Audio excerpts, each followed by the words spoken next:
Estamos de vuelta aquí en Educación Acción de Televisión de Tlaxcala, este programa de televisión que aborda aspectos de la educación principalmente en México, pero también en el mundo, en sus distintos campos y problemáticas. En esta ocasión estamos hablando sobre educación artística, la importancia de la educación artística y el estado que guarda la educación artística en México. Les recuerdo que tenemos la presencia de la maestra Virginia de la Luz Montoya, Vica Luz, y del maestro Manuel Ramos Negrete. Pues la pregunta que se quedó al aire antes de irnos a corte era: si a la educación artística se le atribuye el don de la integralidad en la educación general de un sujeto, ¿qué sucede cuando se está formando un sujeto como artista, alguien que va a ser eminentemente artista?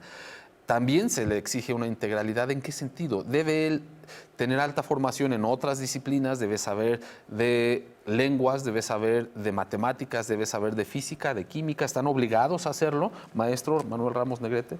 Sí, la verdad es que sí. Necesitas exactamente el mismo entendimiento, ¿verdad? Que otra carrera para que puedas tú tener una participación importante en tu sociedad. Sí, solamente me dedico a tocar el piano, que ya en sí me exigió un cierto grado, ¿verdad?, de tiempo, de participación. Si yo descuidara todo lo otro, bueno, pues sería muy difícil integrarse a la vida pública. A final de cuentas, la creatividad también se nutre de conocimientos diversos, sí. ¿No es cierto, maestra Vita? Desde luego. No, y hay otra cosa en esta pregunta también. Por lo menos, bueno, en la parte de la pintura, que yo me imagino que también en la música, por la métrica y todo eso, hay matemáticas. Yo no puedo hacer un rostro si no tengo matemáticas exactas. Si no puedo hacer una ecuación perfecta para poder dejarlos exactos al milímetro. Porque si me paso con un milímetro ya no es el rostro de la persona. No puedo tampoco hacer algo sin la cuestión química y física para poder conseguir mis elementos y formar elementos. Porque dentro de la pintura se tienen que formar. Se refiere a los materiales. Todo el material, pintura, por ejemplo. Todo lo que se ocupa. Los pétreos, todo lo que son los pigmentos. Ese es ahí. O sea, usted produce el material, compra los ingredientes por separado. Se puede producir el material, de hecho es lo ideal. Y hay que saber entonces de química, por ejemplo. De química, hay que saber un poquito de todas las áreas para poder plasmar algo, no nada más es así. Ahora ya es muy fácil, también se puede hacer uso de la tecnología con las fotocopias, las ampliaciones, los efectos de luz sobre de los muros para hacer pinturas. O sea, se pueden utilizar muchas cosas. Pero está un artista obligado a saber, por ejemplo, de política, a saber de historia, sí, claro, a saber de sociología. Desde luego. Mucho más ahora que ya hay en todas las áreas, incluyéndonos, la responsabilidad social. Nosotros no podemos andar por el mundo pintando cosas bonitas si no tienen un tinte social y podemos hacer un beneficio. Es una situación muy alternativa, pero que tiene mucha importancia. Mis cuadros no serían nada si yo no plasmo para algo, con una finalidad. ¿De qué manera incide un conocimiento de tipo sociopolítico, por ejemplo, en la creación de una obra musical, por ejemplo, maestro?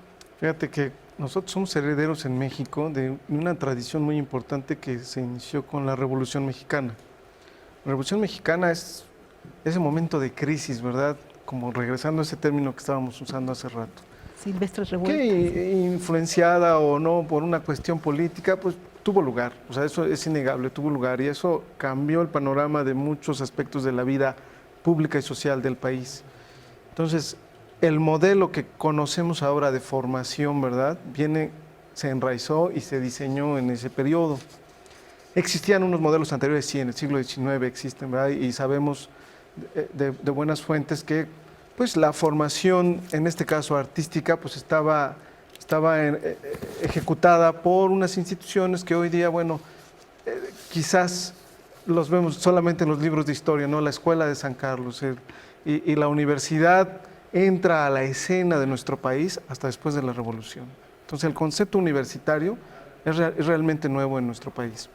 ¿Por qué te cuento todo esto? Porque en la música, ¿verdad?, el modelo que se siguió venía de este movimiento. Entonces la generación, el equivalente a los muralistas en la música, ¿verdad?, que serían los nacionalistas como Carlos Chávez primero, después Silvestres Revueltas y en una última generación José Pablo Moncayo, son ese reflejo de ese pensamiento de lo que está sucediendo y esas preocupaciones sociales.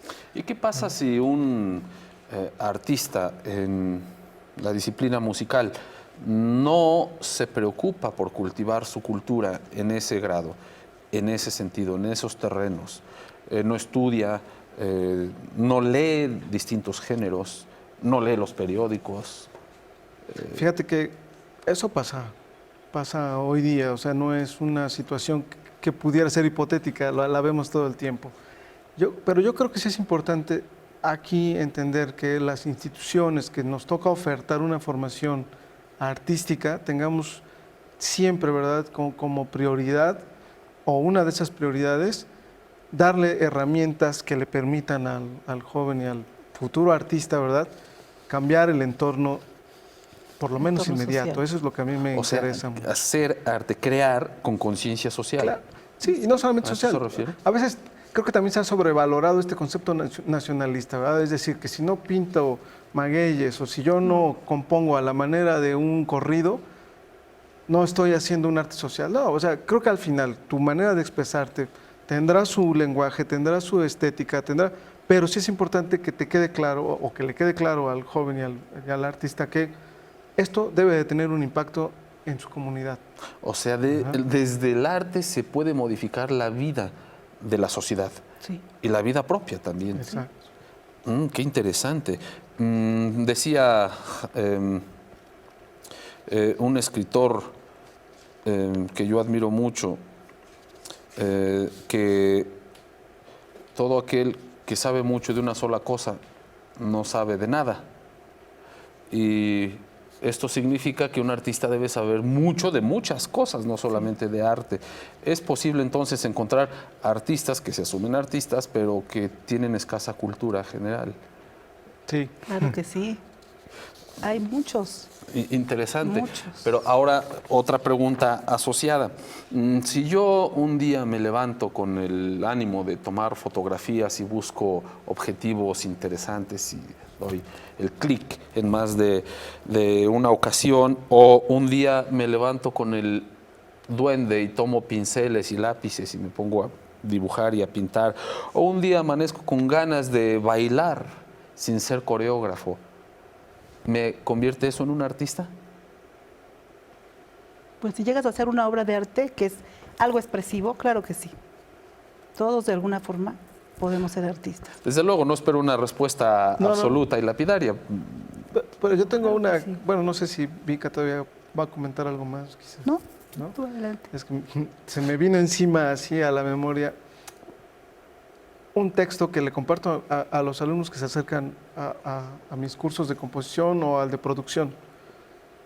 Y es muy interesante, es de un filósofo, también músico, promotor social, ecologista canadiense que se llama Murray Schafer. Murray Schafer publicó unos textos hace muchos años, en los años 70, cuando empezaba el problema de la contaminación, como la vemos hoy día y la padecemos hoy día, y él ya vislumbraba un problema económico, de salud, incluso social. Y entonces escribe un texto muy bonito, muy interesante sobre cómo reintegrarnos, ¿no?, a partir del oído a la vida industrial que tienen los canadienses y que tenemos también nosotros acá. Y en ese texto, tratando de explicárselo a niños y a jóvenes de nivel primaria, como que sería acá, les da una definición muy bonita de qué sería la música como pensada como arte, ¿no? Y para no hacer el cuento largo, dice, básicamente, ¿verdad?, si tú te expresas, ¿verdad?, tienes una cierta habilidad, como ahorita explicabas, para la foto, para la pintura, para un poco el piano, cantar, tocar. Quizás no tengas ese nivel de lenguaje elevado al que se ha formado alguien que sí se dedicó solamente a la música, ¿verdad? Dice, pero si tú logras expresarte con esa manera y tú presentas esto a la gente, ¿verdad?, al público, a quien te quiere escuchar como música, tú le atribuyes ese valor de música, ya es música. Claro. Ya es arte. Entonces Igual se la puede ser pintura, artista sin claro. necesariamente haber pasado por una escuela, una institución que formalmente me construye como artista. Es que eso está ¿Qué- en la naturaleza. La qué- parte qué creativa y el importante. arte están en la naturaleza de todos. Nada más importante. el desarrollo es la diferencia. Qué importante. Y además también queda resuelta la pregunta aquella de si un artista es en automático un intelectual. Ya dijimos que no. Dijimos que un artista está obligado a formarse en amplia cultura para poder serlo en mayor potencia. Y ser los vanguardistas, sobre todo. Sí, claro, claro. Aquella premisa de que saber mucho de una sola cosa significa no saber de nada, como decía Javier Velasco. Pero hay otra pregunta, más en el terreno de la pedagogía. Ya dijimos que hay casos de estudiantes en artes que no tienen suficientes cualidades para desempeñarse en tal o cual disciplina. ¿Se dan casos de estudiantes que tengan que ser reprobados en educación artística, así como se les reprueba en matemáticas, como se les reprueba en español? ¿Ocurre lo mismo? ¿Qué efectos hay cuando se le dice a un niño que reprobó en pintura? Pues mis niños hacen berrinche, sean de primaria, de secundaria o de la carrera, hacen berrinche. Es que, ¿por qué, maestra? Yo estoy plasmando mis emociones como usted me enseñó. Pues sí, pero las plasmas sin el interés perfecto de hacerlo. Y yo le digo, ¿es lo que tú eres? O sea, francamente, no estoy juzgando ni su sensibilidad ni sus emociones, sino lo que está haciendo. De repente nada más empiezan a aventar la pintura como locos, a lo mejor es lo que ellos quieren. Al final de cuentas es muy complicado calificar y más descalificar todavía. Pero sí se tiene que hacer. Todo depende más que nada de lo que estén haciendo. Si están plasmando así, como sea, con el interés de verdad expresar, qué bueno. Pero si hacen eso, nada más para irse rápido, pues sí, lo siento, pero no. O sea, no hay compromiso, no hay responsabilidad, no hay empeño. Porque confunden mucho. Como el arte a veces es... O sea, no le dan importancia a la materia. A la materia, ¿no? Y a veces, como el arte es es de juego, es tan plástico, es tan abstracto. Entonces, lúdico también lleva a ser. Ellos claro. De repente creen que eso ya es suficiente, hacen 3 rayas, ya estuvo, porque eso pinta otro, ¿no? Eso hace Picasso, eso hace para ellos un artista muy famoso cualquiera que de los expresionistas. O sea, empiezan por la vía eso hace Kandinsky, abstracta, ¿no? Exacto. Mira, este es Kandinsky, Kandinsky no hace eso, o sea. Bueno, entonces ellos creen que con eso ya está. Y hay que pasar por un proceso muy largo antes de llegar a Kandinsky, por supuesto. Maestro, ¿a usted le ha tocado reprobar gente? Híjole.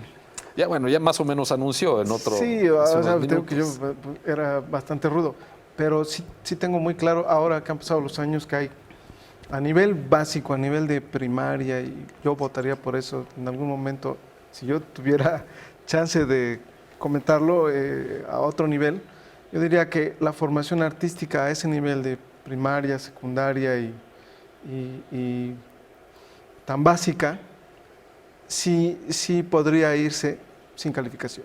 A manera de cierre y como conclusión, ¿qué recomendaciones ustedes harían a los maestros, a los docentes de educación artística en la realidad actual, en los distintos niveles, educación secundaria, educación primaria o en los niveles de media superior, según sea su experiencia? ¿Qué es lo que tendrían que hacer para ser mejores docentes de educación artística? Pues según mi experiencia, ya las empresas ahora, no nada más por opción, sino por obligación, piden que se tenga creatividad. Hay un ejemplo bien importante en Grupo Carso, en su proyecto de responsabilidad social, en la parte de la misión, ellos requieren de gente con creatividad y con arte. Entonces, o sea, son más valoradas las personas de cualquier profesión que tengan formación artística. Desde luego. O sea, eso está clave. Incluso en el segundo párrafo, claro. Despuésito de la parte donde está la responsabilidad y en donde está la misión, dice muy claramente, se necesita y se requiere de gente con creatividad y que pueda plasmar arte. Y se puede ver ahí en el Grupo Carso, porque tienen el Museo Sumaya.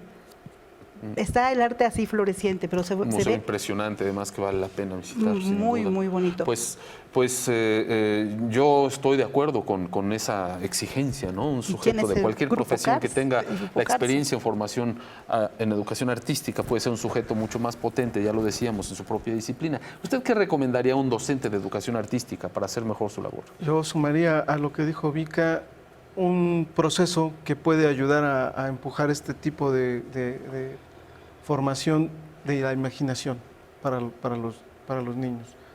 Básicamente, orientar, ¿verdad? No limitar la formación artística a las técnicas o a los lenguajes conocidos, ¿verdad? Que existen tradicionales para enseñar el instrumento o para enseñar la pintura o para enseñar cualquiera de estas artes. Verlo así como un punto de partida, pero sobre todo, empujar y alimentar la imaginación. Formar Pues creadores. muchísimas ¿no? gracias por estas ideas y por compartirnos sus propias experiencias y abrir un poquito igual su memoria, su biografía. Nos dijeron algo de su trayectoria como docentes en los casos en los que han tomado buenas decisiones y decisiones que ahora dicen, si volviera en el tiempo creo que lo haría distinto.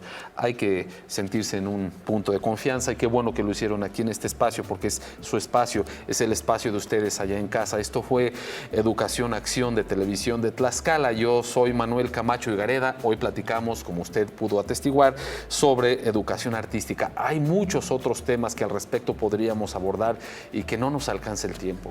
No hay tiempo que alcance para este tipo de temas tan importantes, pero estamos infinitamente agradecidos de que haya permanecido con nosotros. Espero que en la siguiente semana igual nos sintonice. Muchísimas gracias y que sea feliz.